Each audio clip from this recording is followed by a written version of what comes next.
Everybody ready? Okay.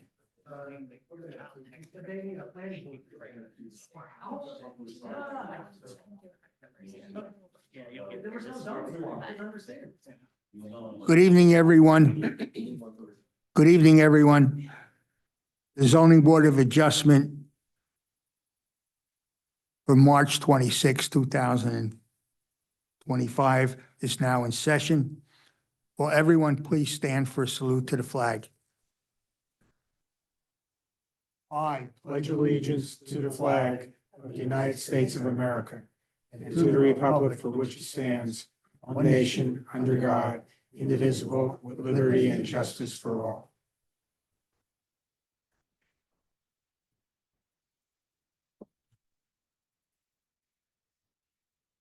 Notice of the meeting has been satisfied in accordance with Chapter 231, PL 1975, by advertising in the Home News Tribune, notifying the Sentinel Publishing Company, and also the Star Ledger. Also posting on the bulletin board and filing with the Borough Clerk. Roll call.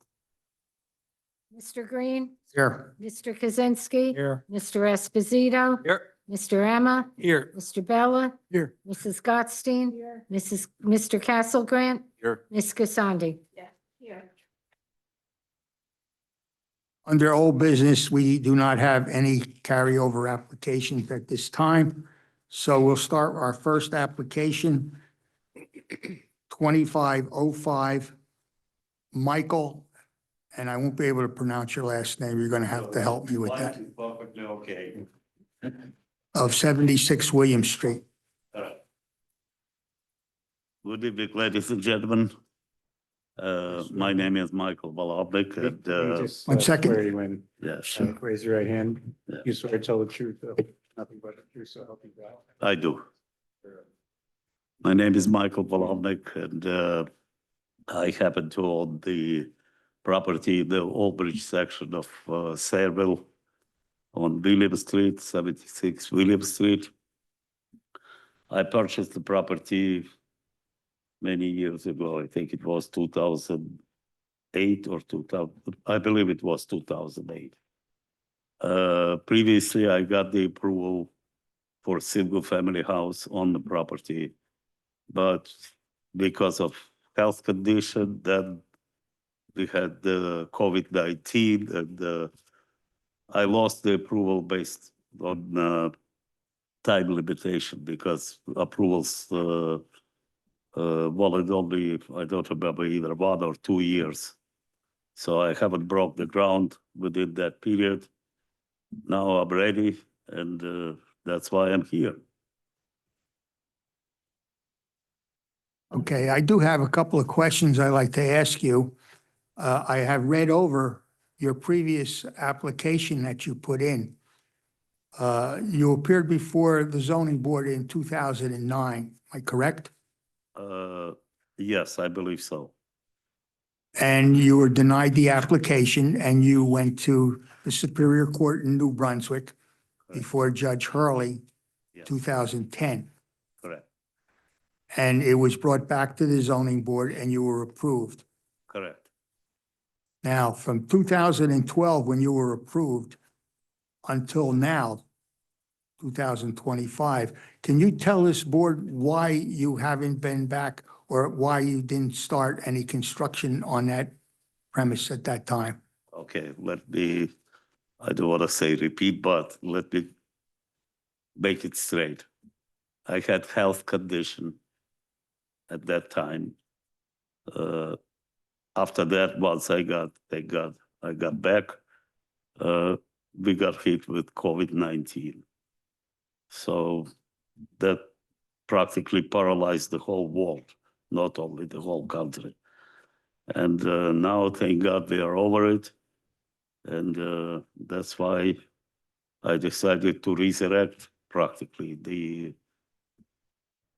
potential development of this property. Okay, now, the home that you want to build now is different than the one that you originally came before this board on, am I correct? Basically, it's the same architectural with some very minor changes. Did you add another bedroom to it from the first application? No. It was originally 4-bedroom. It's still now 4-bedroom. And Mr. Chairman, I can maybe give you some background to help you understand what the background was. Back in 2009, the application was made. The application originally was for a 4-bedroom, single-family home. During the hearings, there were concerns raised by area residents about the size of the building as well as flooding in the area. The applicant's attorney, Mr. Pape at the time, agreed to reduce the size of the house to 3 bedrooms. So it was revised to be 3 bedrooms. The application was denied by the board, as you indicated. It went to court, it was remanded back to this board, and there were conditions of the approval. There were requirements that they install drain pipes because there was a flooding problem in the area that the residents were complaining about. So the applicant agreed to install drainage pipes along the frontage of his property, as well as keep that 3-bedroom unit. So if you read the resolution, it does talk about 3 bedrooms. I agree with everything you say, Mr. Cornell, but the point is the square footage was reduced. I can comment on it. I'll tell you the differences between this application and the prior one. The original was 3 bedrooms, this is 4 bedrooms. The original front yard setback was 20 feet, he's now proposing 25. The side yard setback on the side street originally was 10, that's proposed to be 9. Lot coverage for the building before was 22.4%, now it's 24.5%, so that has increased. And the impervious coverage overall has gone from 32% to 44.6%. And I believe that's because you now have a longer driveway and a deck that's proposed on the back of the house, which wasn't part of the original approval. Yeah, you're correct. The original one didn't have a deck. Correct. Correct. So those are the differences between what originally was approved by the board and what's before you now. Mr. Cornell, can you explain the drain pipe? I know that was a real issue. Yeah, that's a good question. There was flooding in that area, and as you may realize, due to Sandy, a lot of the houses that were there are no longer there. In that area, there were no storm sewers, and they had pipes underneath individual driveways. So there was a concern that this driveway and the pipe underneath it were not adequate to carry the water making its way out to the river. So the applicant at that time agreed to increase the size of the pipe under his driveway. But since then, the borough has gone in and installed storm sewers and reconstructed William Street. So that's no longer an issue with this application because the borough went through and put large diameter storm sewer pipes. They put check valves to prevent the river water from backing into the development. So the drainage, as far as what the applicant was required to do before, is no longer applicable. so what we're saying here is the drainage pipe under the driveway is no longer, Correct. He no longer requires a pipe underneath his driveway. There used to be a drainage ditch along the frontage. The town put storm sewers in the street to take the storm water, so there's no longer a need for a ditch along the front of his property. I was going to increase, as far as I remember, if you don't mind. I was going to increase the pipe to 18 inches to go underneath of apron of the driveway. But currently there is a 36-inch pipe installed by the borough. Jay, wasn't one of the issues that the pipe wasn't on the property, so there was a question whether the zoning board had jurisdiction or not? That was discussed, Yeah. but as part of the remand back to the court, the applicant did agree to go through and put that in, since that was one of the biggest concerns raised by all the neighbors that came to the hearing at that time. Right. you're the owner of the property, correct? Yes. And what you intend to do or what you want to do is build this house and then you're going to put it up on the market for sale? I'm not sure yet. As a matter of fact, I was seriously thinking of moving in myself. I'm not getting younger, and I thought that would be very secluded area for the retirement for myself. But I'm not 100% sure yet. That's why I don't want to sound like I'm misleading or something. Mr. Chairman, if I might, one more change that I forgot to mention. The elevation of the first floor of the dwelling has increased from the original approval. It originally was 13, now it's proposed to be 18. Correct. And in one of the other conditions of the prior approval was that you had to get the appropriate permits from the DEP to build in this area. Correct. So if the board is going to take action, that should still be a condition that he gets the appropriate permits from the state to allow him to build in that area. Yes. Jay, the floodplain elevations change between now and then? They have, and your ordinance has changed with regard to your first floor elevations as a result of Sandy. Any other questions of this applicant? Do you have any other witnesses that you're going to expect to call? The only one I brought here is my engineer, Mr. Mark Leber, just in case if Mr. Cornell would have some questions or any other member of the board would have any questions, which I'm not capable, meaning I'm not professional engineer, to answer, then Mr. Leber would be able to. Okay, do you have any questions for the engineer? No, Mr. Chairman, I think really what you're looking at is bulk variances for this property based upon the lot width, the lot area, lot coverage, and total impervious coverage and front yard setbacks. So there's a number of variances that are required because it is a very small lot. And you do know that you have to get the permits from the DEP concerning this, correct? Yes, correct. It was, as a matter of fact, part of the original approval, and nothing changed. The South River is still there, so. Because you are in a flood zone at that. Correct, correct. Anyone want to speak to Mr. Haber, the engineer? Mr. Chairman. I have one question. On this bird's eye view, can you tell us where that, or at least tell me where the property is? If you'll see, almost right in the middle of the picture, there is a house with a blue tarp in the back. Correct. If you could see blue tarp covering the roof, that's why the house was demolished. It was practically in irreparable condition. So that the house is gone and that's your vacant lot? Correct. Okay, so this So picture is The quite reason old. why I brought up that picture, it was made on Google, from Google in 2000, either 7 or 8, right before demolition of the house. But I had the picture, so I thought to bring it to your attention. The house was there for over a century. So are these houses still there around the lot? No, practically the houses, if you are facing the old house at my lot, on the left-hand side, those houses gone. Across the These street, two yeah, up here. 2 houses, they gone. And in the The back, hou- there's no houses? No house on the other side of David Street, and no house on the other side. That one's gone? Gone, That one's gone? gone. So you're all by yourself? Okay. Why do you think I want to move there myself? Just make sure that's marked in as Exhibit A1, the aerial view. Just one other question. So those houses are gone. I noticed on the list of owners, the Department of Environmental Protection is listed. Are those lots owned by? Correct, the 2 lots on the left-hand side, those 2 neighbors sold it to Blue Acres. Actually, I remember it was a relatively young couple there with 2 children, and the house next to them was elderly lady.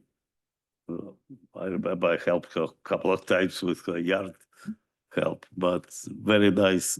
A lot of those lots around your house are Blue Acre lots. Right, right. There were a lot of people sold it to the state. At that time, I offered to the state to buy my property because I thought they're gonna make one big park. But the state said Blue Acre Blue Acre plan or concept was only to buy primarily residences, not even secondary, only primarily. And they said vacant land, they are not interested in. So in terms of what you're building, the setbacks, they don't really affect any nearby houses at all. There are no houses to affect you. So, Or no neighbors to complain about the water. correct, correct. Okay, in reference, getting the permits from the DEP, how long does that usually take to submit the application and get the permits back? They typically have a 90-day review period after a complete application is submitted, but a lot of times it'll take longer than that. So I would say 6 months as probably the earliest. Are you aware of that? I hope I'll live that long. Would have any other questions? I have one question. Sure. You said all the other houses were bought out by the state. Correct.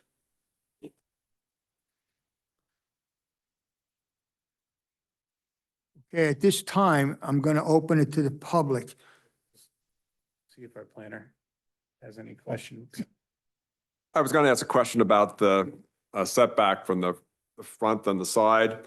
Originally, I guess from David Street, you had a setback of 10 feet, and now you have it at 9 feet. But the side yard setback is only required to be 8 feet, and you're holding 9. Any reason why you wouldn't hold the 8-foot side yard setback, still provide 10 feet from David Street, since that's a right-of-way? Well, there are a couple of reasons. Number one, the whole house is only, I don't know if you paid attention, only 27 feet wide. 27 feet is the size of townhouse or condominium. So to push it even narrower, Maybe I wasn't really clear. You have a 9-foot setback on the side yard and a 9-foot setback from David Street. Originally, you had a 10-foot setback from David Street. they So if you changed did an 8-foot setback from the side yard, which is the minimum required, you can still provide the 10 feet from David Street. It wouldn't change the size of the house. I'm just saying, slide the house over a foot, go to the minimum Well, side yard it's- and hold 10 feet. yes, it's still road frontage, so I thought I'm keeping the same total. You want the center of the But house. Just, right, shift it a little Okay, back because there are no houses there anymore. Before it was houses there, so. And on the other hand, David Street, it's a dead-end street as well as William Street. So 1 foot wouldn't make any difference. I just wondered why it was, No, nobody drives there anyway. I'd rather be further away from the right of way than the side yard, even if it was a foot, but that's, That's either way is exactly- fine. That's exactly why I kind of moved it a little. all right, thank Only you. 1 foot. Thank you, Mr. Chairman. You okay with that? Yes.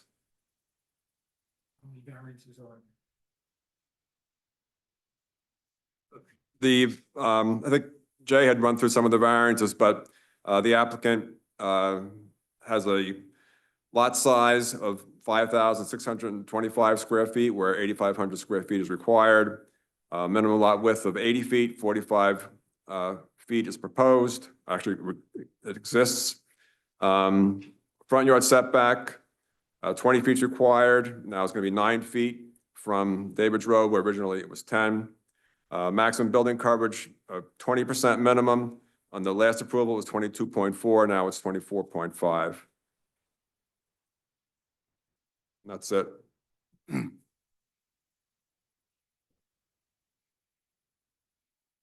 Any other questions of the board? Hearing no other questions, now I'll open it to the public. Is there anyone from the public who wishes to speak on this application? Hearing none, I close the public portion. What is the pleasure of the board concerning this application?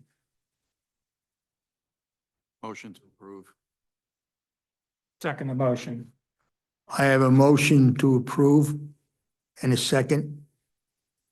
Roll call.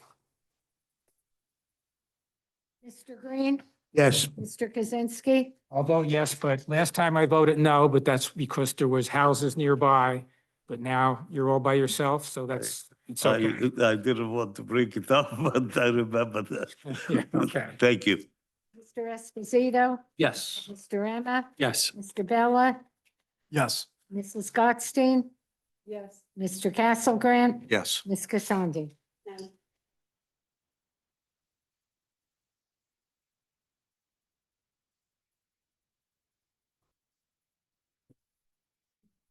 okay. The application's been approved.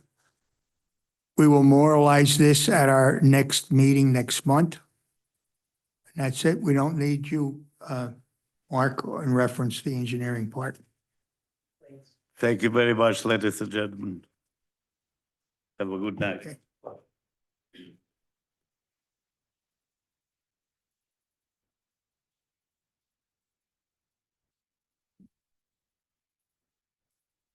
Our next application is 2502 2 Gowan Street.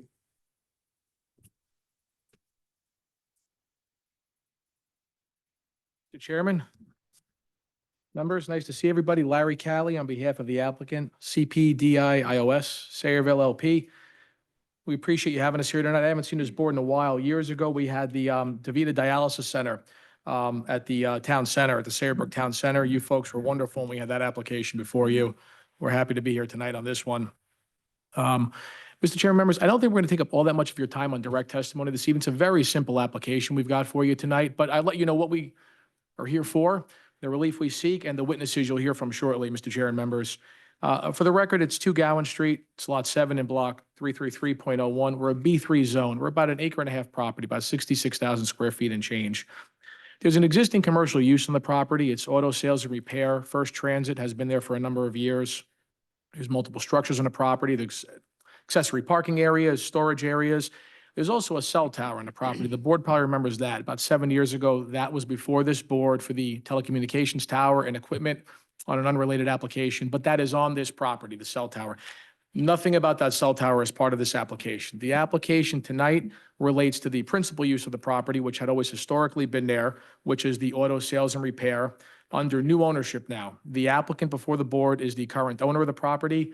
They proudly acquired it about a year ago. And the applicant is looking to bring on a new tenant to the property, Model One, who's a national recognized provider of sales and service, primarily to school buses and transit buses and shuttle buses around the country. So Model One is looking to locate their operations here for the same thing that's been there, auto sales and service of vehicles. They'll be on site. New inventory is going to be on site. You see on our site plan, our engineer will testify shortly what you're going to see on that site plan, which includes buses and shuttles on site for sales by appointment. There'll be service on site, very similar to today, but it's going to be the new operator, a very proven operator, a national operator with Model One. Our engineer will walk you through the operational details of what that tenant will do once they're here. We're essentially a conforming minor site plan. We submitted an application after extensive conversations I had with Andy, and he said, in an abundance of caution, because of the history before the board with the cell tower case, we think you should file a minor site plan. There was a question whether or not we're exacerbating that existing nonconformity on the site that was ratified by the board. I don't think we are, because we're not doing anything relative and vis-a-vis to the cell tower. We're just re-tenanting the existing permitted use that's there. But we had no problem filing the application with the board. That's what brings us here tonight, folks. There's existing nonconformities on the site. The structures that have been there are closer to the street than they should be. The lot coverage is slightly over.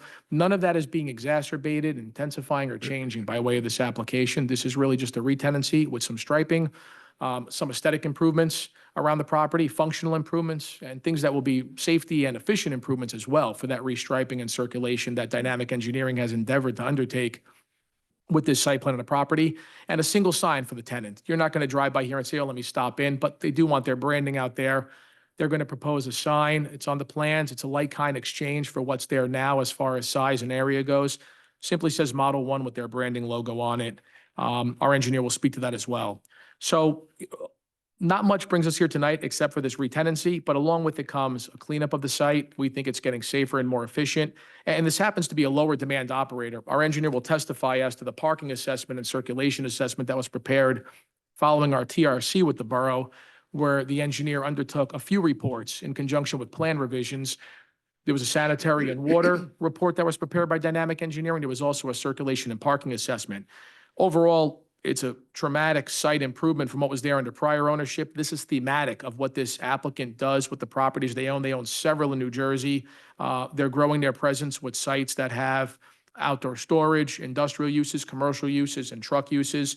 So this is very common and typical of the beautification and adaptive reuse improvements that we see with this applicant, CPIOS. I think I've said enough, Mr. Chairman. If there are no questions, what I'd like to do is introduce you to a first of our two witnesses, our civil engineer, Tom Torado of Dynamic Engineering. He's the scrivener of record, the plans that are filed before the board. We also have a professional planner with us, notwithstanding the fact that, we think that the relief is very limited and nominal. We can offer planning testimony to the extent the board thinks it's appropriate under the circumstances for this proposed retenancy. We can sort of feel that out after we get through the civil engineering, perhaps. We don't want to keep the board for more than you need to be here on this application, if we answer all of your questions. Okay. All right. See, Thank you, sir. Hide behind you. Yeah. Just accept these. You want Yeah. to take that? I'm probably stands. Yeah, you want to, yeah. I'll use the podium. Well, putting that, hey, Let's get you sworn in.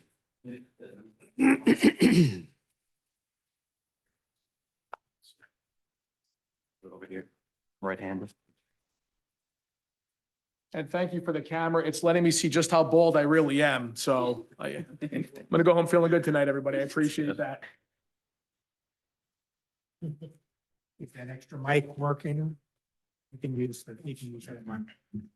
It's lit up, yeah. I think you're good. Testing. No. I can just use this if it's easier. Please raise your right hand.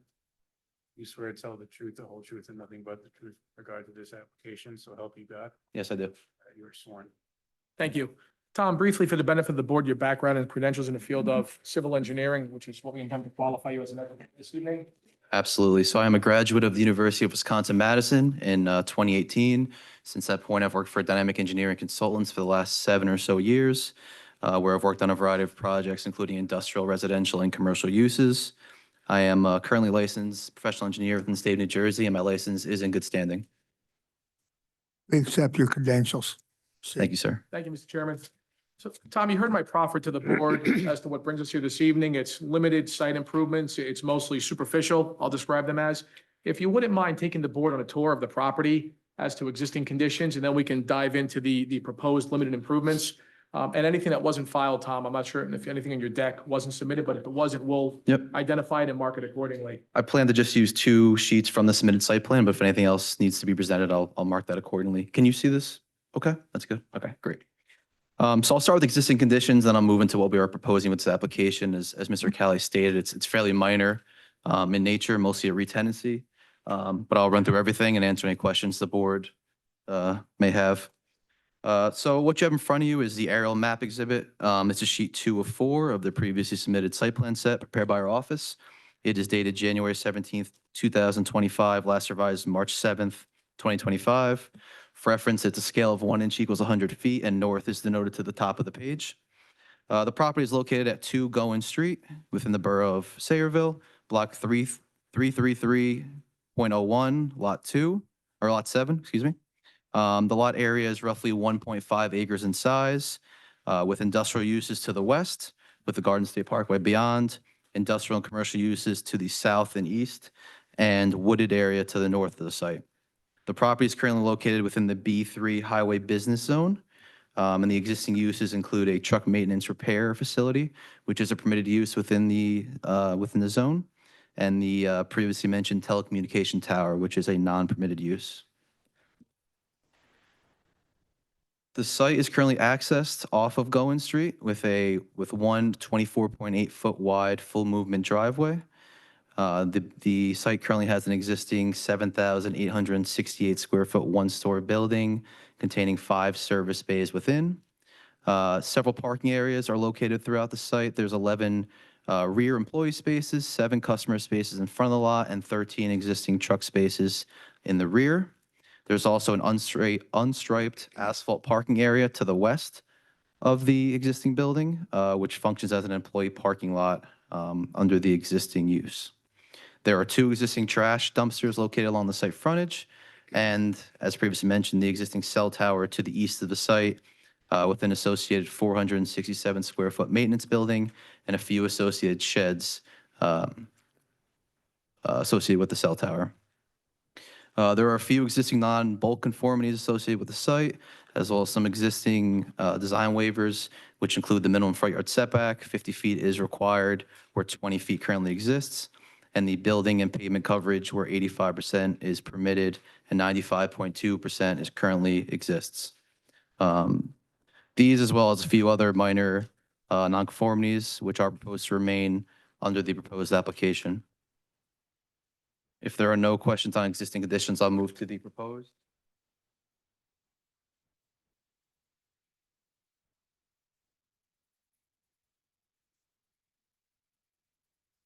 So now you have the site plan in front of you, which is sheet 3 of 4 of the previously submitted set, again, prepared by office, dated January 17th, 2025, last revised March 7th, 2025. Scale is 1 inch equals 30 feet, and again, north is to the top of the page. As Mr. Cali stated, most of the improvements are cosmetic in nature with no major disturbances proposed throughout the site. The proposed use is fairly similar to how it currently operates. The cell tower will remain untouched as part of this application, which again is non-permitted.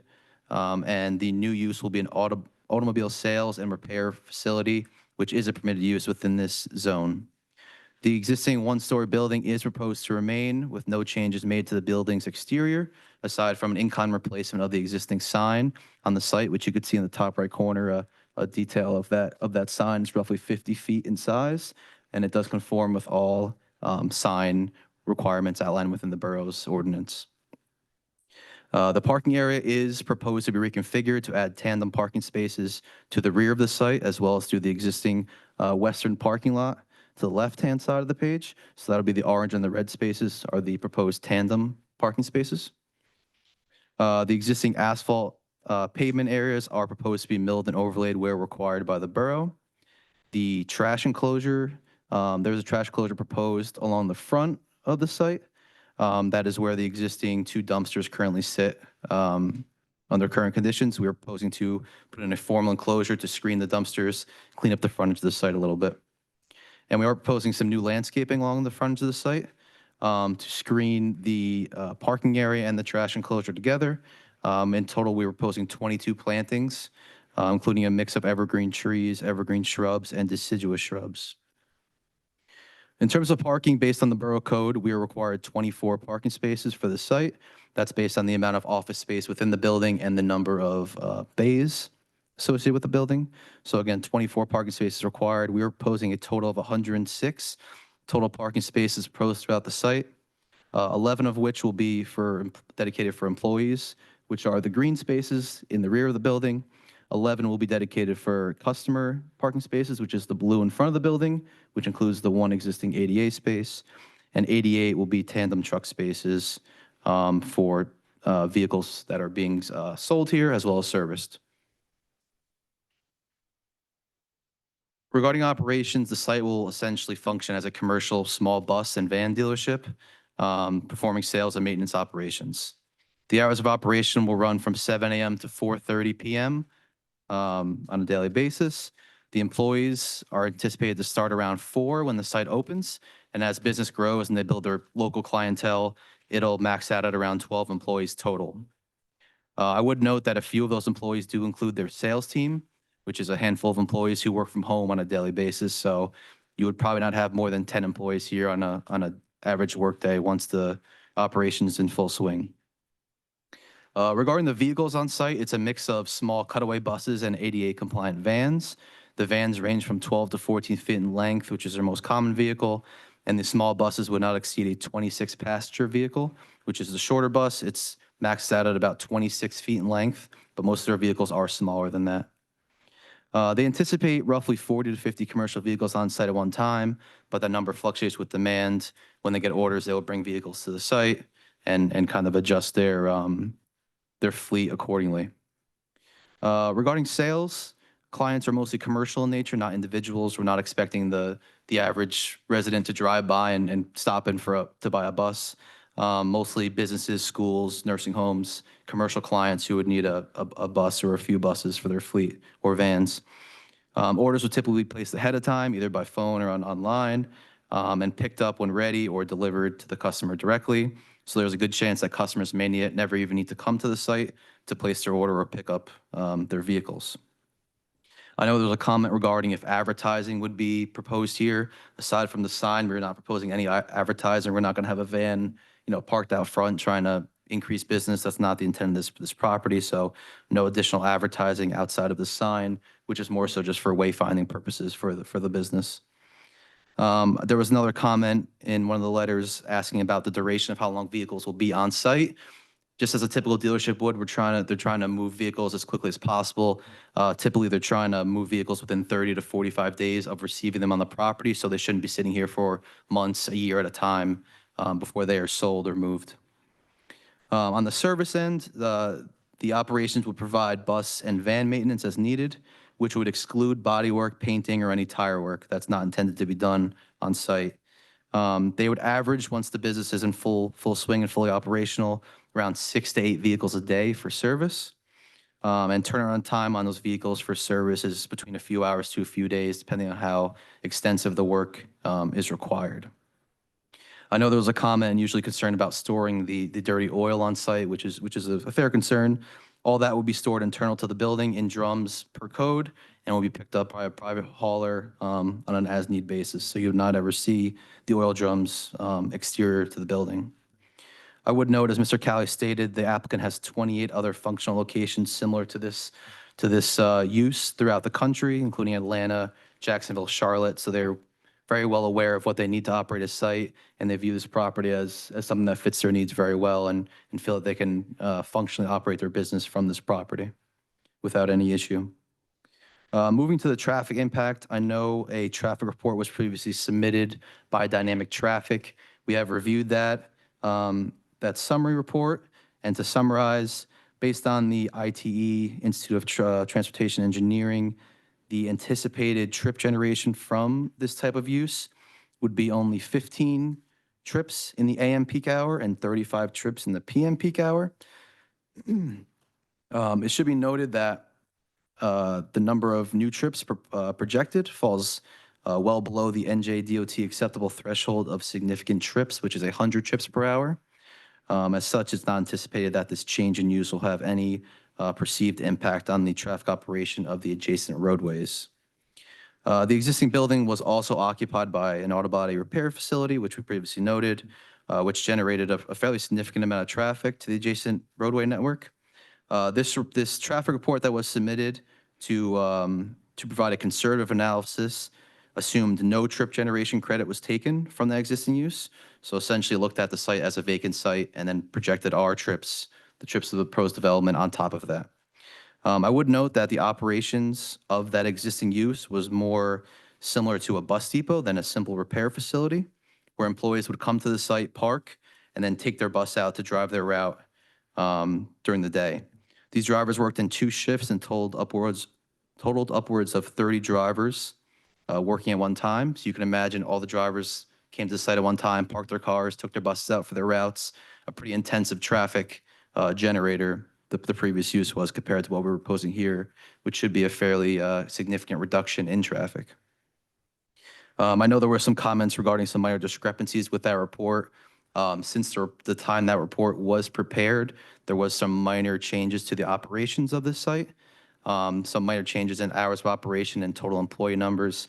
However, those changes are fairly minor and have negligible impacts on the trips projected for this property. So we feel that the numbers do still represent fairly accurately how this site would operate. However, we can absolutely have that report updated as a condition of approval should the board vote favorably on this application tonight. With this application, there is one new design waiver requested, which is regarding the tandem parking spaces, which are not permitted within the borough. Just based on the site geometry, the proposed tandem spaces make the most practical sense to configure the site and optimize the space. I would note that the tandem spaces will be used almost exclusively for the inventory vehicles, and vehicles to be serviced. So it would not be for the customers, it would not be for the employees, it would not be for any vehicles that would need to be moved frequently. So we feel that the tandem spaces do function here properly without any issue regarding safety or circulation of the site. There was also a bulk variance identified as a result of the proposed development regarding the trash enclosure being located within the front yard. Our planner will touch on that a little bit more, but I would just note that this is the same location that the existing dumpsters were previously located, and the most practical location for refuse pickup, so that the truck does not have to traverse a fairly tight site internally for a large refuse vehicle.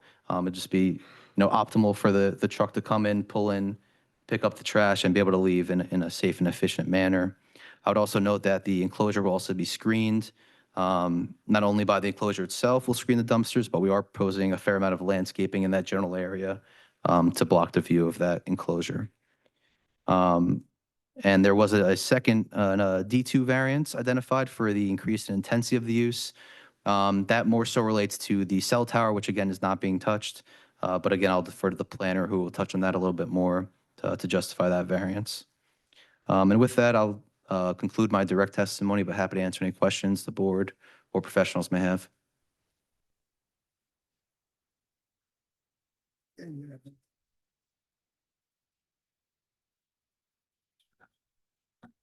Board members have any questions? There's a mention of off-street loading. Mhm. Where is the off-street loading taking place? Absolutely. So the area in the Peach right there would be the ideal area we would have our loading occur. Depending on the type of vehicle, some vehicles can come inside, circulate into the site, and we would load internally. Say it was a flatbed picking up a van, they would be able to pull in here and load internal to the site. But is it actually on Gowan? that No, you're it's doing? on the property. It would not be in the road. We don't have a dedicated loading space per se that would be striped, but we do have areas where loading can take place in a safe manner, and it would not be on the road. That's a good question. It's off the street. It's on the site that we're doing. Okay. It's a good point, good question. And you mentioned the employees and something else needs to be updated. Do you know what those figures are? Absolutely. So I believe the latest traffic report that was provided assumed 10 employees. We are now assuming a maximum of 12. So as I said, it would start around 4 or 5 employees, and as they grow, they would increase. But again, with that 12, you would have probably 2 or 3 of those employees being sales team members who work from home on a daily basis. So that 10 number is probably still accurate for how many would be there at a maximum. But again, we can absolutely have that updated. You can assume, if you had 2 more employees, that would be maybe 4 more trips in a day.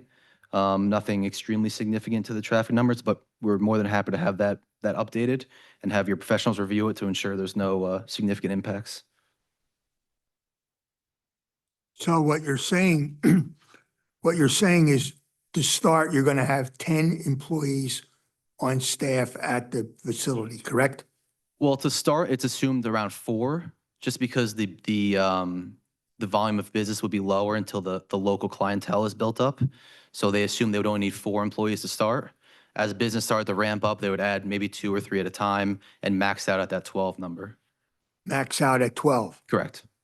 So there'll be no more than 12 when you're, That's what we're anticipating, correct. and your hours of operation. Typically, it would be 7 to 4:30, Is that 7 days a week? Monday through Friday. I have another question. Sure. You mentioned that there's a proposed building signage. Correct. What's the proposed building? The building is there already. Proposed building mounted signage. I'm sorry if I misspoke. So there's an existing sign on the building located in the front right corner, right here. And what we're proposing to replace it with is the sign detail on the top right of our plan. It's the same size. It's going to be a flat sign mounted on the building. And it's going to just be essentially 2 colors. I believe it's green and white, just with their company name, just for wayfinding purposes. If somebody's coming to the site to pick up a van, they want to identify the building appropriately. There's no lights associated with the sign or anything. So essentially, we're an exact replacement of what's there currently. You have operation on Saturdays? No operation on Saturdays or Sundays. So it's just 5 days a week, Monday through Friday, 8 to 4:30, 7 to 4:30. or 7 to 4:30? Yes, I would note 7 to 4:30 is the hours is open to the public. Potentially you have an employee come in a half hour early to get set up, leave a half hour later, but the actual hours of operation for a customer to come would be 7 to 4:30.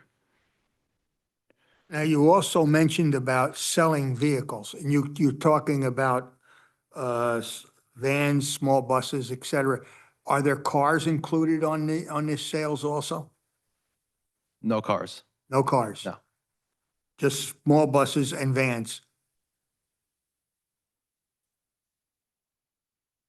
It would just be ADA accessible vans and the smaller size buses. Vans might look like, but it's ADA.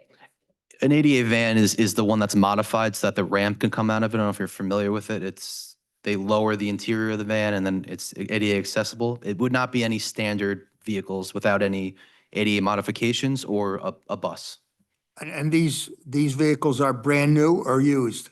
I believe they're all new, correct? Predominantly new, yeah. So it's just sales and service? Correct. Do you do any rentals? Not out of this location. There will be no rentals. I was down there today, looking at the area. Are you closed right now, or are you open? We are not open at this time until we receive potential approval tonight. We won't be open. Okay. I also noticed when I was down there were 3 school buses there. Are they there? What are they there for? I'm being told they're not on the subject property. They may be next to the property.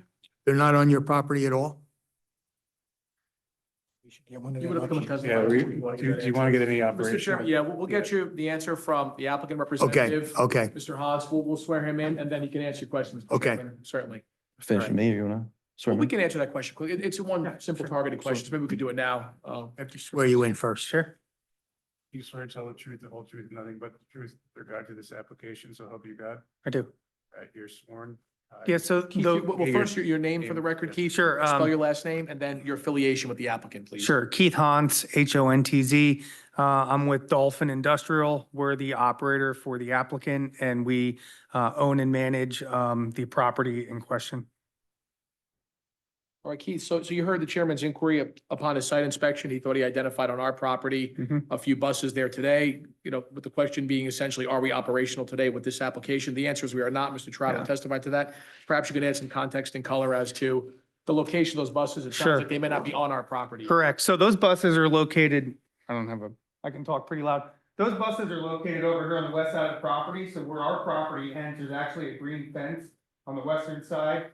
And then there's a narrower strip where you saw those buses parked. Yes. That's actually the owner of the truck terminal at the end of Gowan Street.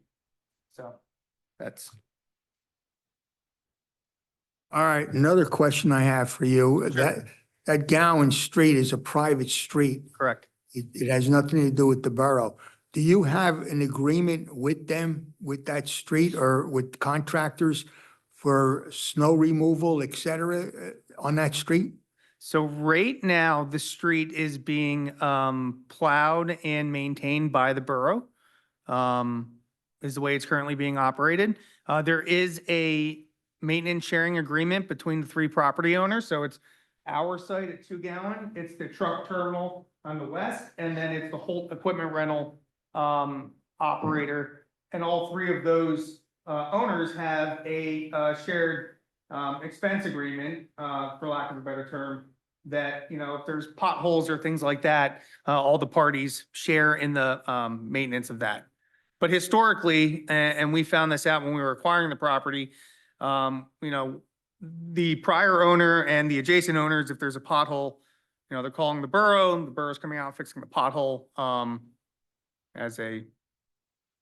Less than organized solution so far, Yeah. Mr. Chairman, and what's happening out there seems to have been a handshake for decades, and it's working to the extent the borough is not doing the work themselves. Well, But the borough is in fact doing the snow removal on that. Correct. There's an agreement with the borough on that? I don't know that there's an agreement with the borough. I just know that the borough is actively paving and salting the road currently. One of the things I am concerned about when I was down there today Sure. is that fire trucks, big fire trucks getting down that street, we have to make sure that there is no cars parked on Gowan, anywhere on Gowan, so that these emergency vehicles could get through. You wanna- It's a good point, Mr. Chairman. I'm not sure if it's a question, Mr. Hans, but it's an observation, and I'll say this. You heard Mr. Trotto testify as to the very large communities around the country that this tenant operates in large cities. They do so successfully and they thrive there. I don't think you're gonna have any issues from this tenant and this operator. We can't speak to other property owners. And these plans are all subject to review of interagencies and departments. If the fire department had any comments, wanted anything changed, I'm sure Dynamic Engineering, Mr. Trotto's office, would be glad to accommodate those changes. We've received no comments to date that there were any concerns or questions or requests for plan tweaks. But we hear you loud and clear. We agree with you. The vehicles that you service, the vehicles that you service, these are vehicles that you sold, or can anybody who has a small van or a small bus, would they service that too, or is it just your vehicles? It would be both. It is open to anyone who owns a bus who can come here and get maintenance or a van, but I believe there's agreements in place for, continued maintenance of vehicles that they do sell. So the intent is they sell a van or a bus, they would come back for routine maintenance or if there's any issues, but they're also open to doing repairs for outside vehicles as well. And the routine maintenance that you're talking about oil change and brakes, et cetera, correct? That as well as some other items. As I mentioned, the only items that they would exclusively not handle on site would be bodywork, painting, and tires. Anything outside of that is possible to be done on site. It would be, the majority would be routine work, brakes, oil, things like that, but they would do some additional work as well, is my understanding. What happens today essentially on site? Correct. A very similar operation to how the current auto body shop is functioning, this similar services. Now, the cars that you're going to sell, or the buses and the vans, these buses are kept outside on that one parking lot, which would be the red or the, That would be the intent. The majority of the inventory would be kept in that western lot, which is all the red areas, correct? and about how many, you're gonna fill up that whole parking spot? It depends. In speaking with the operator, they could have as few as 20. They could have upwards of 50. They know their space constraints. They would not order 30 buses to the site if they don't have room for it. But the intent is that the majority of the spaces would be occupied with vehicles, depending on demand, depending on orders.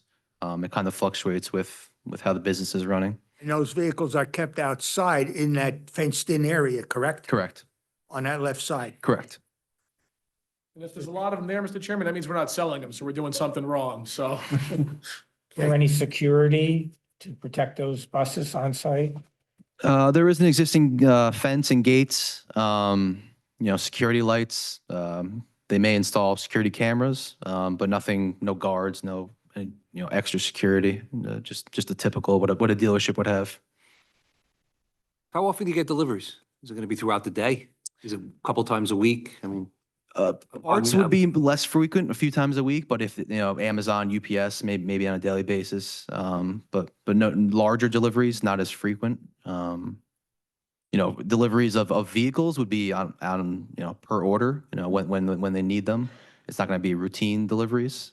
So it's hard to say, but, when they get a large order, they'll have a larger delivery. If they may not have it for a few weeks, then they get a couple deliveries. So it kind of fluctuates with their orders. Vans and buses delivered, are they driven there or are they on a truck that delivers them? Great question. My understanding is that the vans are typically brought on a lower flatbed. The buses are a little too large for that. The buses will be driven onto the site. Does this client represent like a particular brand of manufacturer of buses or Or are the vehicles or just,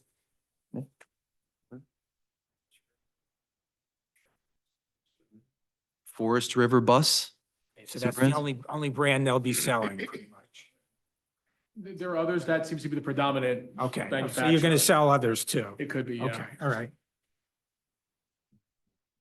So any deliveries that come in with the vans and Amazon and so on, they would be parking on Gowan? I don't think they would have to park on the road. I believe that the tan space would be available for them to park. There are service bays there, but if they were just parking temporarily to drop off a package and leave, that would not be a problem for them to park there temporarily, but it would be off the road. So we don't anticipate Amazon or UPS having to park within Gallon for deliveries.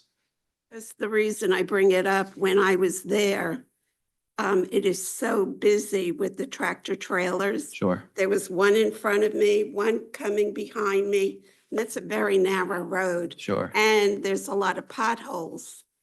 So Mhm. you're always trying to avoid it, Absolutely. but it was extremely busy. So I can't see anyone parking on Gowan. Yeah, and that, again, that would not be our intent, and that would, the operator would not be parking on Gallon. It's hard to control Amazon deliveries, as you may know, where they park, how they operate, but we can absolutely try to have that conversation with them and ensure that they know that they can park in the beige area, and try to get them off the road. And if it's a very busy road, I don't think they would want to park while tractor trailers are going in both directions, just logically, but you would hope that they would park somewhere smart. How those drivers. I know, it's hard to control them, right? No, I'll add that delivery drivers, they're creatures of habit, right? They like to park in that spot every time when they get to that one house or that one building. So they already know where they like to park here, the UPS, the FedEx folks. We can certainly help educate them. That's always a part of the process. The good thing here is this is a lot better than the site is today too. So that might just help encourage them themselves to come onto the site more. It's less chaotic, it's more organized. We're more of a dormant user. So anything that may be happening off-site today on the street side will likely come on now that they know they can make maneuvers better. So under the proposed conditions, it should work better than it does today. And we can help educate those. It's going to be the same driver doing the same runs you would think for the daily providers. We can work with them. Can we put no parking signs on the street? This is a private street. Definitely. How would that work? I don't know how that works with the town, but Yeah, I mean, Yeah. town plowing, it's odd. A private street, we wouldn't need governing body approval. We would need, to be in concert with our neighbors to make sure that our neighbors are willing to do that. We can certainly agree to work with our neighbors and make a good faith effort to get the consolidated agreement of our neighboring property owners that access that street as well, to put up a no parking sign at certain locations. It's not enforceable though. It's not enforceable, no. It's what Yeah. the paper it's written on, right? But it's. Yeah, that's all. Um, Nobody's gonna park there. Yeah, and just for reference, for our property, we have parking spaces and then our service station here, so we have a small portion of our frontage that would even be parkable. Ideally, no one parks there, but I don't see anyone parking in the road in front of parking spaces or garage doors. I'm not so sure you can answer this question because you're just going to start opening, but I'll try my best. what can you make a prediction of what the sales will be, whether your business will be more of sales of the vehicles or the repair or the maintenance of the vehicles, which is, Percentage of service to sales, yeah. 50, Split right down the middle. yeah, 50/50 is what they're 50/50? anticipating, yeah.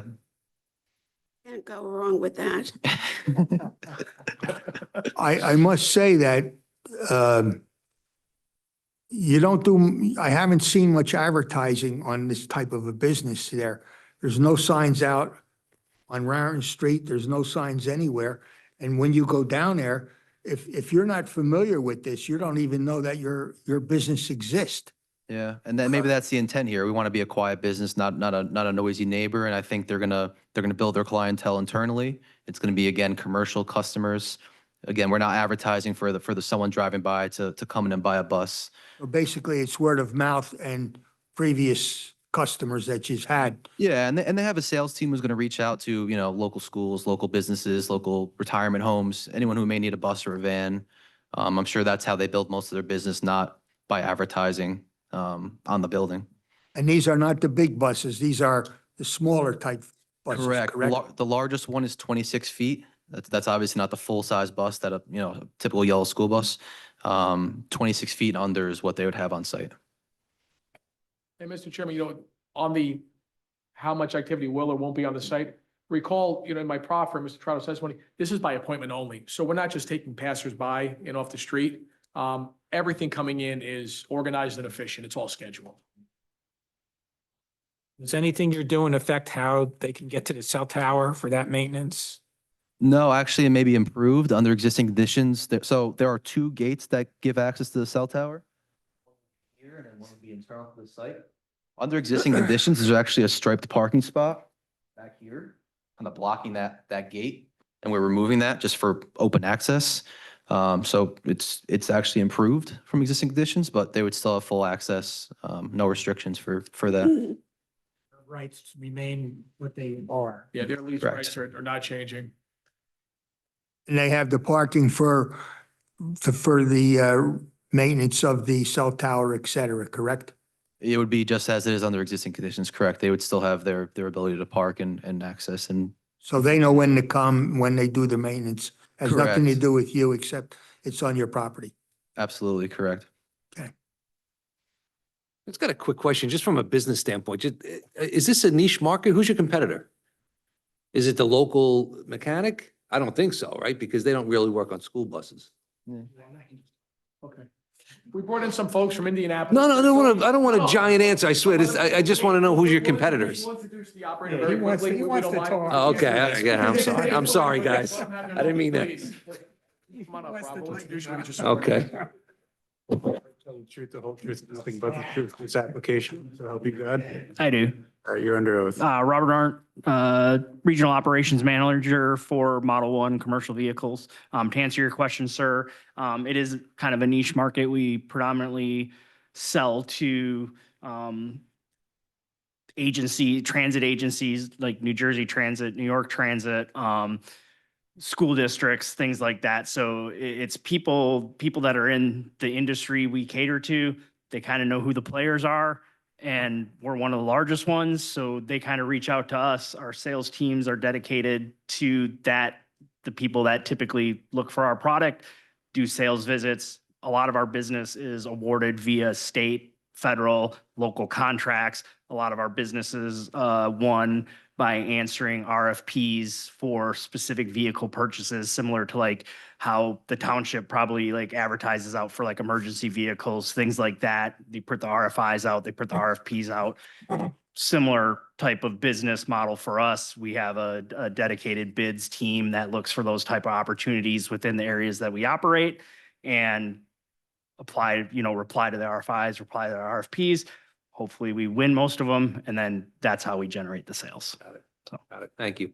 And your last name again. It's Arndt, ARNDT. Your business is in New Jersey. You have another business in New Jersey also? We have a current location that we'll be moving to this location from. And your main office is in Dallas? The main office, the corporate headquarters is in Indianapolis, Indiana. I see. Property ownership, Mr. Chairman, is based out of Texas, the owner of the property. Mr. Hans's company who testified. Mr. Arntz is going to be the tenant Yeah, here. we'd be the tenant. And there's a business in New Jersey that business will move to Sayreville. Yes, sir. Where's that business now? It's currently in the borough of Edison, I believe, Edison Edison, Township, yeah. Edison Township. There's a reason for it moving?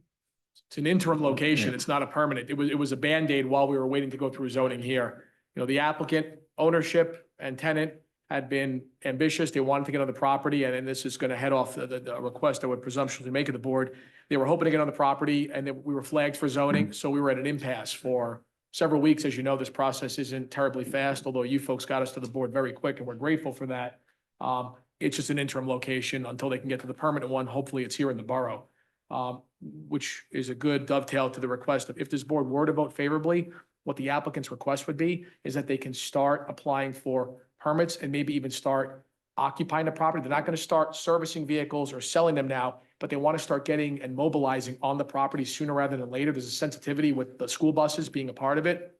With the exception of the experts and the consultants, the closest person here came from 2 hours away, and several were on a flight here from Indiana to be here. So this is very significant to them.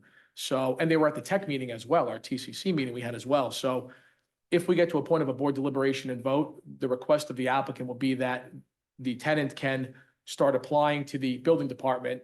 We realize that you folks don't control that, but that would be what the applicant's intent would be if you would be so gracious as to allow that recommendation and guide the building department to say, we have no problem with it as the Board of Adjustment, so they can start moving in and start doing something on the property while they get going in the interim between now and resolution adoption. I realize you're gonna look to your council for that guidance, but not an uncommon ask. And in a situation like this, with the school buses being predominantly the user here for service and sales, it's a paramount concern to the applicant.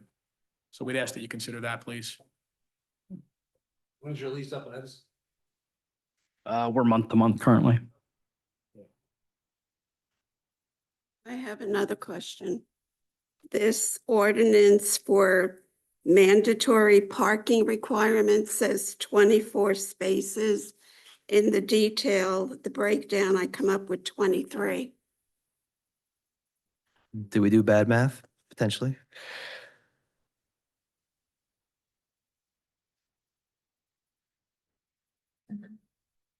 So one space per 300 square feet of sales office space. We have just under 1,200, so that's 4 spaces. 5 bays, 4 spaces per bay, that's another 20, so 24. Where did you get the extra one from?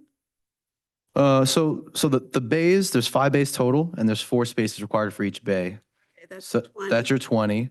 And then the square footage, we round up always just to be conservative. So that's where we got the 4 instead of the 3. I guess if you round down, you could get the 3, but They're honest engineers. That's- yeah, we don't want They to. went up. And we have 106 spaces, so I think either way, we're there.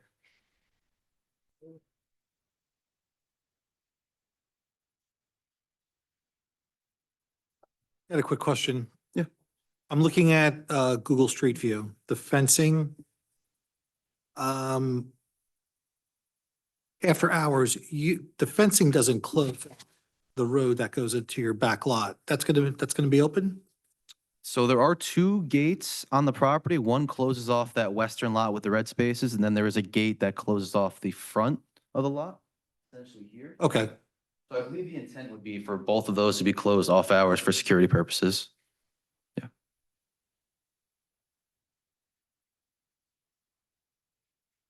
Okay, Mr. Chairman, I have a number of questions from my report. We had talked about getting a floor plan of the building. Could you just kind of walk through the floor plan?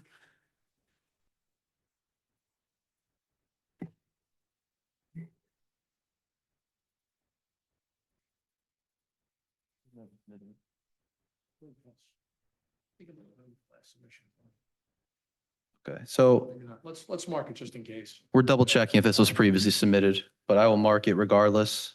You can identify Tom by title, and we can mark it with today's data as A1 if the board so permits. Absolutely. So I don't see a title other than 2 Goen Street. It was provided by Wolf Architects Incorporated. And I don't see a date either, but I can mark it A1 is acceptable. A1 with today's date, please, 3/26/25.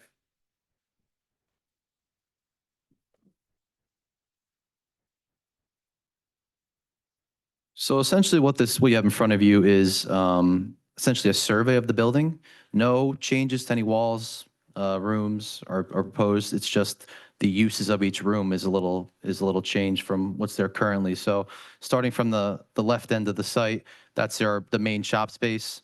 There are 4 bays that give you access into there. That's where the main repairs would happen. Moving to the right side of the page, shop space. I'm not a mechanic, assuming that's where they would keep their equipment, parts, anything ancillary to the actual shop repair needs. An additional shop space is the big square in the middle of the site. There's some shop parts and storage areas there, a break room to the top, and then a few offices scattered throughout. So the sales admin space is in the front, another parts room in the back, some bathrooms mixed into the right-hand side. There is a second floor on the right side of the building for a conference room on the top floor, and then a sales and admin space. But essentially a mix of shop space for the repairs and maintenance, as well as some office space for the sales department. So no showroom that's in the building? No showroom, no. That 1194 square foot of sales office. That's all the offices that are shown on that floor plan? Is that 1194? So there is, I believe the breakdown, I actually have a markup. Give me just one moment.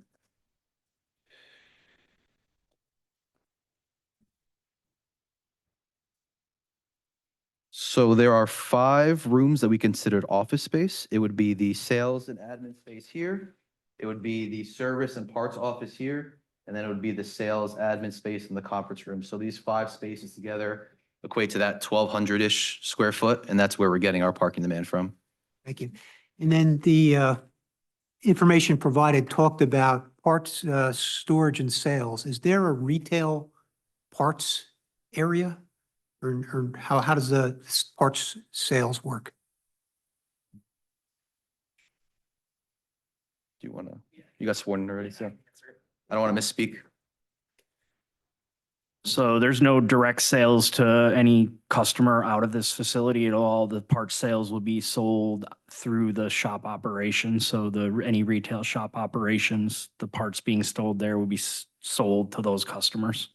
Because there would be a parking requirement for a retail component, so it doesn't sound like you would Yeah, have no, that. no, sir. All of our parts sales, direct sales is done out of main warehousing sites via the internet mainly. That's good, thank you. So if a part is sold, it's installed on the vehicle? Is that what you're saying? Yes, sir. So think like the preventative maintenance stuff and things that they've already touched on. So like brakes, brake pads. So I'd store brake pads on site to have them readily available to put on. Oil filters, air filters. View mirror or something? Yes, sir. Yes, sir. They'd be installed. Yes, sir. No one would be coming to pick No, up a sir. part that they're going to install themselves. No, sir, not at this site. Thank you. Next question has to do with Gowan Street. You're proposing some landscaping basically off your property in that easement on Gowan Street. Mhm. And also you've got your, the blue parking area. Cars are kind of using that as a back-in, pull-in, back-out area. There's no restrictions in your easement agreement that would prevent that from happening? No, that's correct. So we have an easement agreement for access, and I believe there was also a discussion with the current property owner and the owner of that right away regarding the plantings, and they had no issue with that. Thank you. Could you discuss the lighting on the site? We had raised questions at the TRC. You said you're going to keep existing. Just advise the board, safety and security, how the lighting will work. Yeah, absolutely. So there are several building mounted lights currently on the building.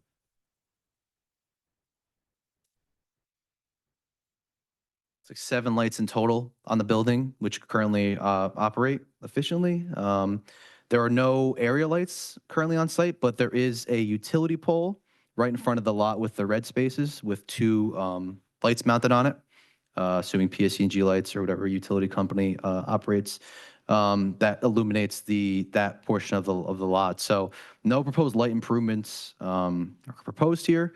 We'd be more than happy to complete a light study as a condition of approval, if that would satisfy the board to ensure that light levels are sufficient throughout. However, I would note the hours of operation, we're not operating at night. We would have the lights on, probably dawn to dusk for security purposes. But happy to do a light study just to confirm that the levels are adequate. I don't know that that's necessary. It's up to the board if you want to require that, but it sounds like they're meeting the intent. The building. And I just was informed that all the lights were upgraded to LEDs recently as well. So there were some improvements made. Thank you. The number of employees, you've got 11 employee parking places now. Your number may grow beyond that. Where would the additional employees park? Yeah, I was informed that 12 would be the max. I would say that there is that striped area in the green space, which does front a bay where they would potentially access the service area. However, if it was an employee that needed a parking space, I'm sure they would be able to park there temporarily. And if they needed to access it for whatever reason, if they're employee of the lot, then that wouldn't be an issue. Also, as noted, the customer parking area would probably very rarely be used. The intent is not to park that whole area out so that if a customer came, they wouldn't have anywhere to park. However, I think 7 spaces is probably more than enough for customers, especially when the visits would be scheduled. So if an additional 1 or 2 employees needed a parking space, I'm sure that green area or the blue area would be an option as well. But as I mentioned, we're starting at about 4 employees, building up to potentially 12. with some of the sales staff working from home. So on a typical day, I wouldn't expect more than the 11 spaces that are provided. I guess the last question is, the layout plan that you provided with the different shadings, would you be willing to accept as a condition of approval that those areas are the only areas that are going to be utilized for parking vehicles? What I'm getting at is where you've got the reddish color, you've got a 40-foot aisle. So that's going to remain a 40-foot aisle with tandem parking on each side. You're not going to have that 40-foot utilized for parking multiple vehicles, where that basically entire left parking area is for vehicle storage. Yes, we would agree to that. Thank you. So somebody's dropping off of a bus to be serviced. They drop it off and someone follows them in another car. They're not going to be waiting around, right? Correct. I had the same question. That's correct. Just like a normal service shop, if you dropped your car off, maybe your wife would come pick you up, you would schedule a ride. Unless it's a quick repair, that would only take maybe an hour, maybe they would stay, but typically it's drop off, get a ride, come back, pick up your vehicle. So if it is an hour, what does that person do? Is there a place for them to stay in the building? That's, some shops have places where customers can sit. Yeah, there is a customer area, I'm being informed, where they could sit temporarily, but again, that wouldn't be a common theme. I don't think there would be many people waiting around. But there is space within the building allocated if a customer needed somewhere to wait, have a coffee while their vehicle is being serviced.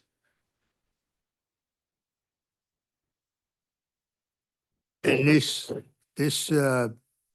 facility is the one that's going to be made where Edison closes and everything's coming here, correct? Correct.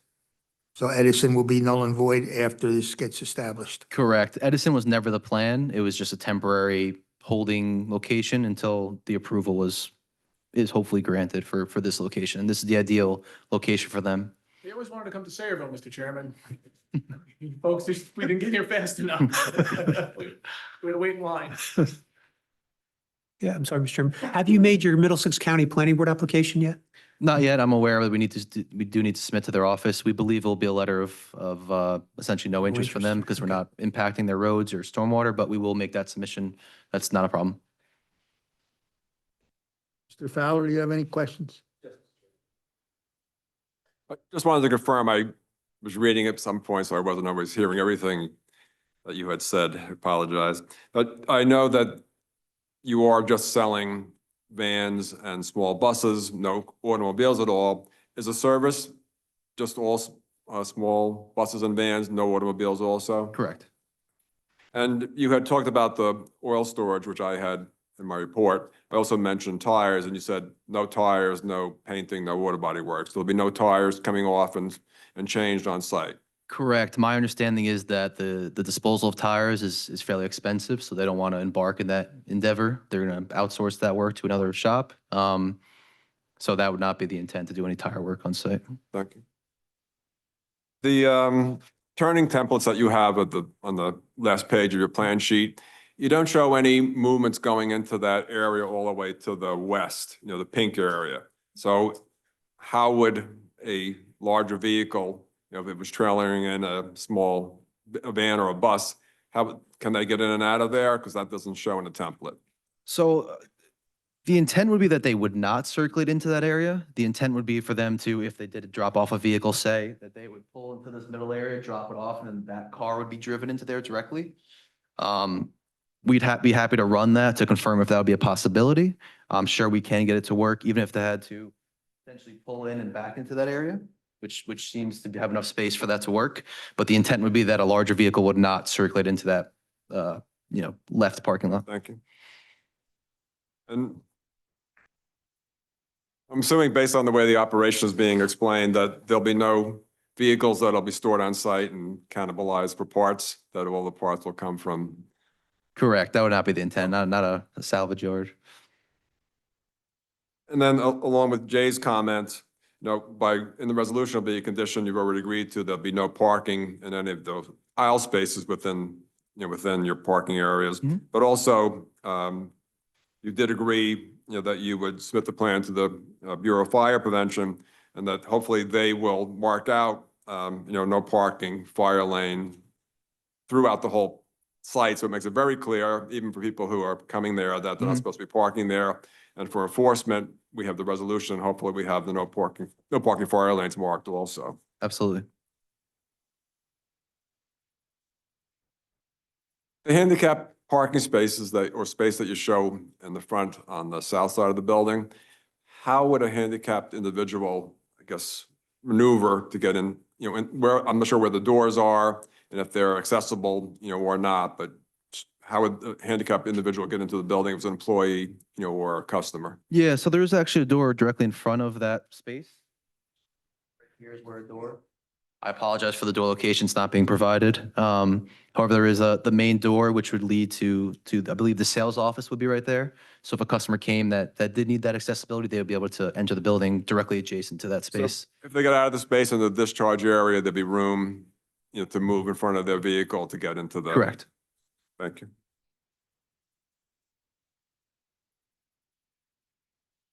Lighting you had addressed.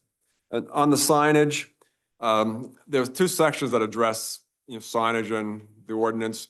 One of them for the B3 zone would allow a sign, actually a maximum, I think, of 85 Mhm. square feet. In this instance, and you're proposing 50. But there's also a section for motor vehicle service stations, which allows for only a 6 square foot building sign and one above each door. So you may, I guess, as a matter, ask for a variance tonight so that you're covering yourself in both instances. But again, you look at the B3, which, I've done before, where your sign would be below Yeah. square footage, Yeah. but under the section for motor vehicle service stations, you're exceeding that. Again, a 6 Understood. square foot per bay. And then the trash enclosure is supposed to be able to hold an area for recyclables and trash. 10 by 10 doesn't seem like it would be able to manage that. Can that trash enclosure be made a little bit larger so you can fit two areas, one for trash and one for recyclables? Might be just a matter of a couple of feet. I don't think that would be an issue. We're happy to accommodate that. And I appreciate you following up, after our meeting, to add the landscaping and to provide the enclosure. I know it created the variance situation also, but again, that was because you were trying to meet our requests. Absolutely. But that's all I have, Mr. Chairman. Thank you. Your trash enclosure is only two sides closed, am I correct?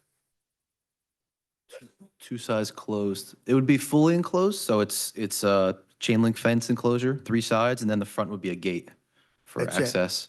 Okay. I think it was 2 sides landscape, Mr. Chairman, instead of 3. There's another fence around that fence. There's something on the drawing there. The dashed line, it looks like there's poles. So the dash line with the X's would be where the enclosure itself. The larger right rectangle with dashed lines and circles. Is that curbing? That's the limits of the fence for this lot, so the fence runs on the property line, then comes. up Okay, and all over. right, so that is a fence, okay. Not fenced, correct.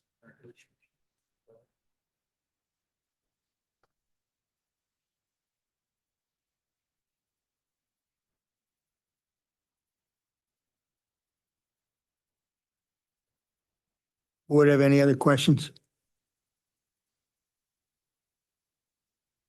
Have any other witnesses? We've got one, Mr. Chairman. We've got our professional planner with us. We know the board understands this application. You guys have asked perfect questions. We hope you've gotten all the answers you need so far, but we do have our planner. We know we're not underscoring the simplicity of the relief here. We know that there's a cell tower on site. We're here for a site plan relief and there's associated bulk relief, some of which we just talked about tonight, as well as potentially the D2. So one brief witness, Matt Flynn, project planner, will swear him in, qualify him, and then we'll try to keep it moving fast. Okay. Thank you, sir. Good evening. Swear to tell the truth, all the truth, and nothing but the truth. I do. This application, so good. I do. You are- Matt, your name for the record, please spell your last name, provide an address. Yeah, Matthew Flynn, Flynn. Business address is 101 Gibraltar Drive, Morris Plains, New Jersey. I have my professional planner's license in the state of New Jersey, as well as my AICP license. My education comes from Rutgers. I have my master's degree in planning and public policy. I have testified before Sayreville, either the zoning board or the planning board. We'll accept your credentials. Thank you, sir. Proceed. I'll just jump right in. Please do. Mr. Kelly. Yeah, so again, I'll be very brief on the planning end. I think this is a pretty straightforward application. We're essentially replacing one permitted use with another permitted use in the B3 zone. To the extent that we are proposing a change in the use of that building on the property is actually going to remain exactly the way it is. We're not expanding it in any way. And it really is substantially conforming in terms of the bulk requirements. The only bulk deviation that exists for that building is the front setback. And I think we heard tonight that that is relative to a private roadway, which is Gowan Street. It's not to any public roadway. It's not really going to hinder any aesthetic view sheds traveling along any public roadways. Like it was mentioned, I would say, to the extent that we do need a D2 variance for expansion of a non-conforming use.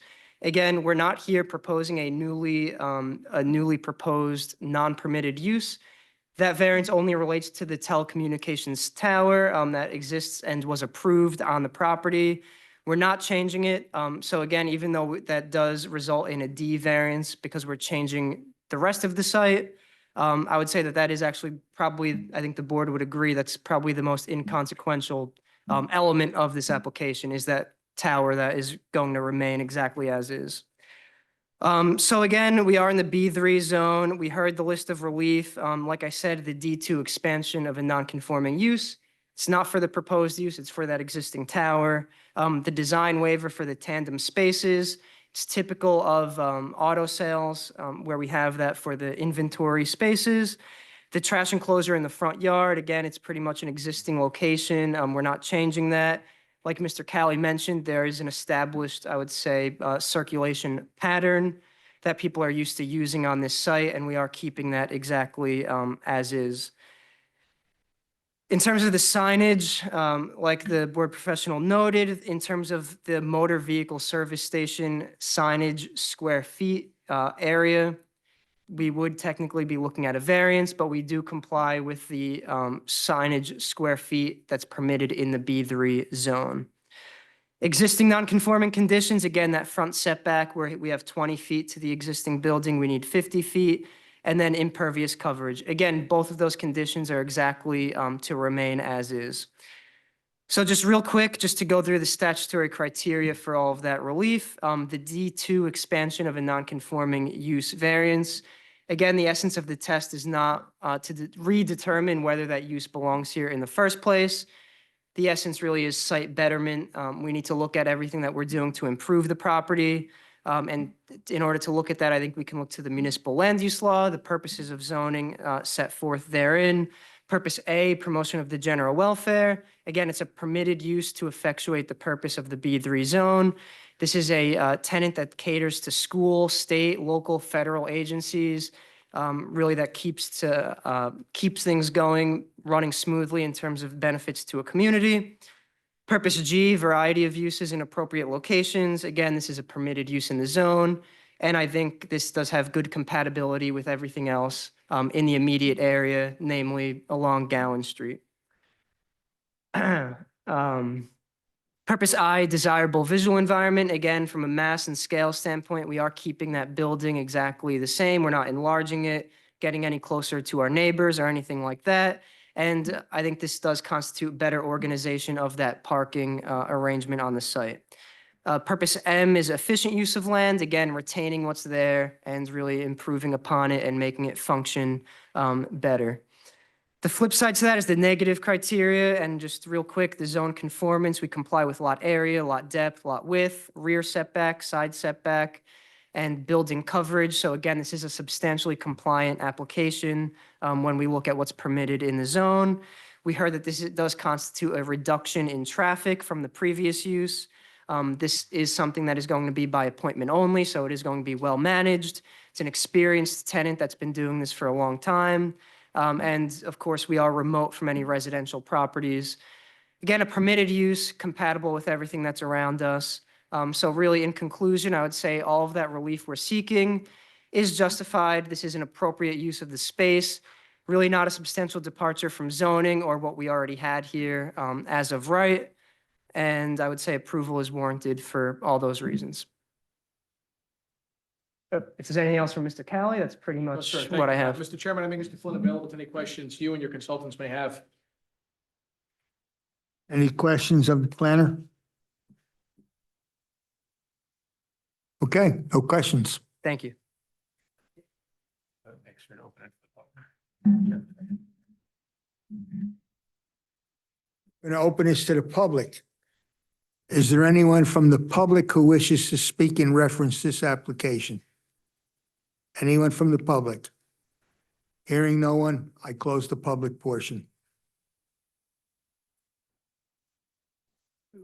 Mr. Cornell, you have anything else to add to this? No, Mr. Chairman. Mr. Fowler, you have anything to add to this? The board has heard all the testimony in reference to this application. What's the pleasure of the board concerning this application? Make a motion to approve the application. Second that. Just want to make sure that motion to approve is subject to the conditions that were mentioned. I have here that only the shaded areas on the site plan will be used for parking of vehicles.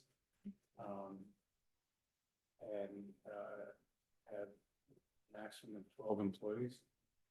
And I don't know if the board really wants to work with the neighbors to try to put up no parking on the street sign. We'll do our best, as long as the language has to be finessed because we can't force compliance with a third party, but we will use best efforts, whatever value that might have. And if I could just add, if part of the motion could include the board's amendability that the applicant can start mobilizing on site prior to adoption of the resolution, that would be significant to the applicant as well. That was part of the request as well. If the board can consider that, we would appreciate it if the motion passes. So hours of operation, I have 7 a.m. to 4:30 p.m. Monday through Friday, but employees may come or leave half hour earlier or later. Right. And no Saturday and Sunday operation? There was testified no weekend operations, Mr. Chairman, correct? And Mr. Chairman, they also agreed to, I guess, resize the trash enclosure to fit recycling and yes. trash. We did.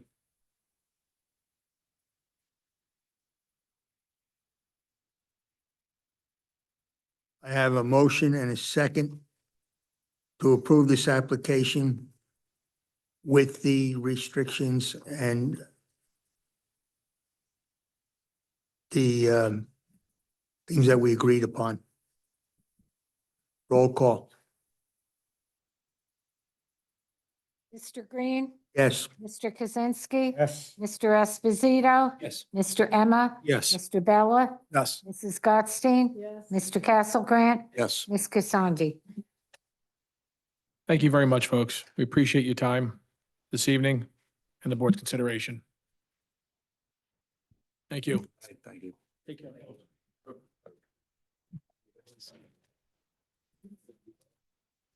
And they start minutes or how's that? I know. You guys do all the work on that. I just show up. No, I don't think so.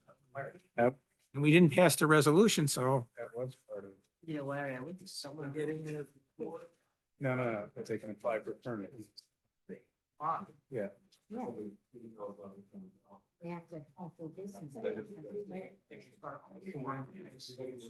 How about on site, working on site? They're not gonna. They work on site? I know. They get organized.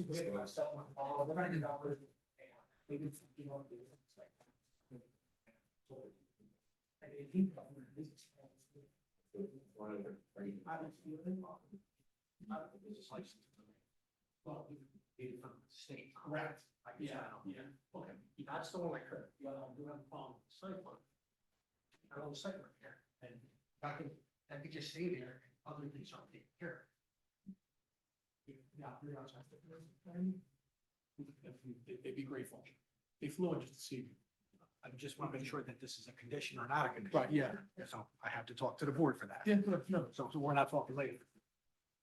All you want to do is bring the equipment from Edison into Serval, correct? Pretty pretty much, that's all they want to do. They don't want to do any work on the site right now. They don't want to sell right now, and they also need to work out licensing, local permitting, so they can then apply to the state and say they're an operator here, because otherwise their state license is held that bad. You say equipment, you mean just the vehicles? Yeah, Yeah, so it's So you're just parking vehicles? Yeah, basically the inventory, so the new bus inventory, right now I'm paying to keep it in several off-site lots because the Edison lot couldn't take it. So I got 50 units parked in 3 different lots and I'm paying a lease here and I'm paying rental at all these. So it's just equipment and storage, no operation. No operation. Nothing in the building? Yeah, we wouldn't operate until COs and all the proper permitting and everything was. Because, Andy? And he's saying yes. Okay. because next month, what we'll do is we memorialize the entire thing, and then that changes what you want to do. But you're just talking equipment, that's all. Vehicles. The vehicles. Basically, just the vehicles. Okay. Vehicles, and then, start moving the parts storage into the building, get the, get it organized, so once, we have all the COs and everything's blessing, we can go in, and I don't have, another 4 weeks to be, have the parts on the shelves and be able to pull parts and It's one start time. operating. 4 weeks is a long time. So what we're talking about right now is just the vehicles. Okay. Andy, you have no trouble with this? I'll work with it. You would maintain your planes also, like you show a plan, you bring the vehicles on site.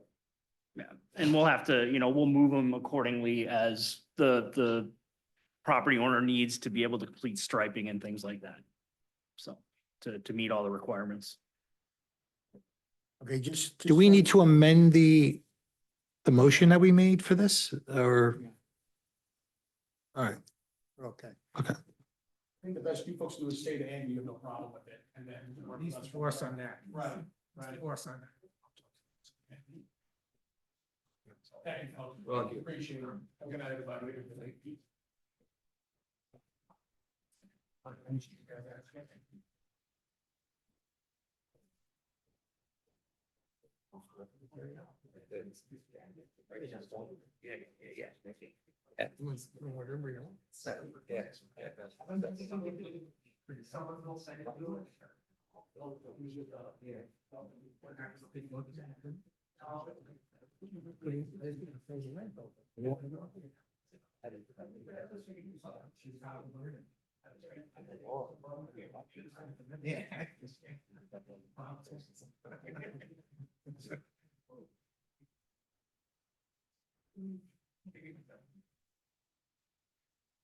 So we're good with that?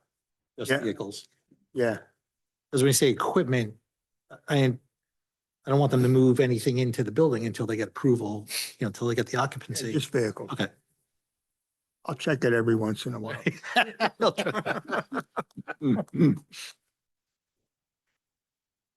In my spare time. The next thing, we have the resolutions. Has everyone had a chance to look over the resolution 2504, ECO engines, 507 Washington Road? Yes. Yes. Pleasure of the board concerning this resolution. Make a motion to approve? Second the motion. We have a motion and a second to approve the 07 Washington Road. Roll call. Mr. Green? Yes. Mr. Kaczynski? Yes. Mr. Esposito? Yes. Mr. Thomas? Yes. Mr. Bella? Yes. Mr. Stockton? Yes. Mr. Castlebrand? Yes. Mr. Thomas? Yes.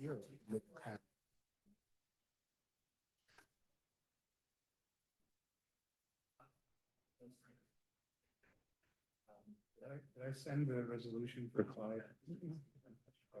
Oh, this is good. It's just an update. It's just changing the dates.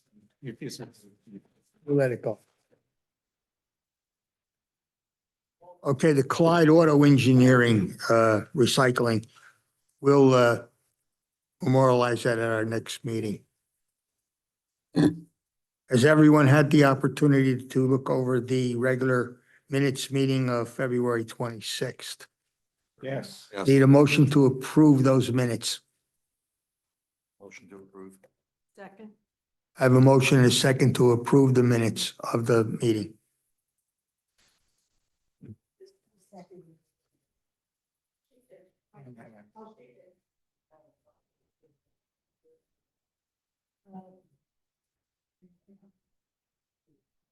Roll call. Mr. Green? Yes. Mr. Kaczynski? Yes. Mr. Esposito? Yes. Mr. Emma? Yes. Mr. Bella? Yes. Mr. Buxton? Yes. Mr. Castlebrand? Yes. Mr. Simon? Yes. Motion to adjourn. There was something about the financial disclosure. Can you explain that? What's, That's what you do every year. is it different than last year? You just got a memo this year Oh, instead of me telling you about it. Okay, all right, okay. I thought there was a change. No, just, you got it in writing. Last day. Is it done? I need a motion to adjourn. Motion to adjourn? Second. Meeting's adjourned.